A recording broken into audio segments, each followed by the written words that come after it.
प्रकाशित वाक्य 8। सातवीं मोहर और सोने का धूपदान।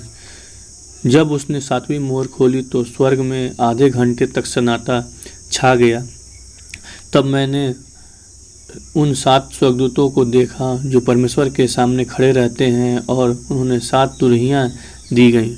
फिर एक और स्वर्गदूत सोने का धूपदान लिए हुए आया और वेदी के निकट खड़ा हुआ, और उसको बहुत धूप दिया गया कि सब पवित्र लोगों के प्रार्थनाओं के साथ सोने की उस वेदी पर जो सिंहासन के सामने है चढ़ाए।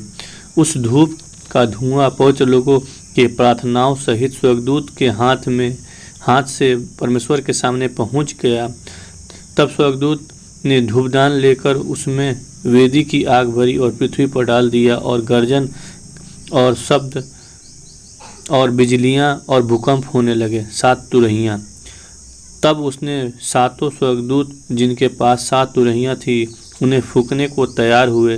पहले स्वर्गदूत ने तुरही फूंकी और लहू से मिले हुए ओले और आग उत्पन्न हुए और पृथ्वी पर डाल दी गई, और पृथ्वी की 1/3 जल गई, और पेड़ों की 1/3 जल गई, और सब हरी घास भी जल गई। दूसरे स्वर्गदूत ने तुरही फूंकी तो मानो आग सा जलता हुआ एक बड़ा पहाड़ समुद्र में डाला गया, और समुद्र का 1/3 लहू हो गया, और समुद्र के 1/3 प्राणी मर गए, और 1/3 जहाज नष्ट हो गए। तीसरे स्वर्गदूत ने तुरही फूंकी, और एक बड़ा तारा जो मशाल के समान जलता था स्वर्ग से टूटा और नदियों की 1/3 पर और पानी के सोतों पर आ पड़ा।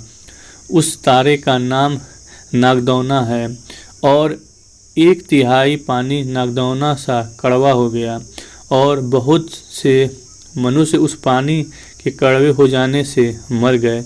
चौथे स्वर्गदूत ने तुरही फूंकी, और सूर्य की 1/3 और चांद की 1/3 और तारों की 1/3 पर आपत्ति आई, यहाँ तक कि उनका 1/3 अंग अंधेरा हो गया, और दिन की 1/3 में उजाला न रहा, और वैसे ही रात में भी।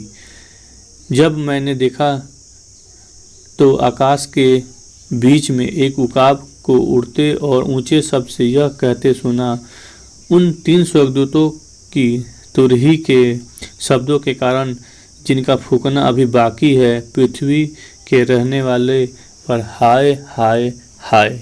आमीन।